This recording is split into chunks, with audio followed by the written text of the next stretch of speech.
അങ്ങനെ തുറച്ചു നോക്കണമെന്നില്ല. ഡോക്ടർക്ക് എന്റെ എല്ലാ ഭാവങ്ങളും പഠിക്കാമല്ലോ എന്ന് കരുതിയാ. ഇങ്ങനെ കൃത്രിമമായിട്ടുണ്ടാക്കുന്ന ഭാവം കൊണ്ട് എനിക്ക് പ്രയോജനമില്ല. ആ കാലെടുത്ത് വീപ്പയുടെ മുകളിൽ വെച്ചോളൂ. ബോഡി അങ്ങോട്ട്, മുഖം ഇങ്ങോട്ട്. അത് തന്നെ.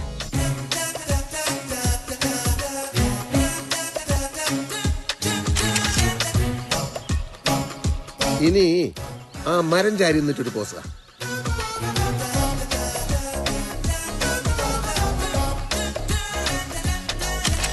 ഈ വേഷത്തിൽ അണ്ണനെ കാണാൻ നല്ല എടുപ്പാ. ആണോ? ആണോടെ കണ്ടപ്പ സിനിമ നടന്മാരും തോറ്റു.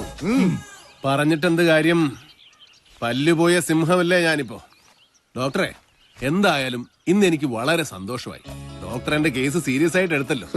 എന്ന് ചികിത്സ തുടങ്ങാം? അതിപ്പോ നോക്കട്ടെ, ഞാൻ ചിലപ്പോ ഒരാഴ്ച. അത് എങ്കിൽ പിന്നെ ഞാൻ പോട്ടെ. ഓരോ കോപ്പി എനിക്കൂടെ തരണം. ബോറടിച്ചിരിക്കുമ്പോ എടുത്ത് നോക്കാമല്ലോ. ജബ്ബാറെ, ഡോക്ടറെ കൊണ്ട് വിട്ടോ. വാ.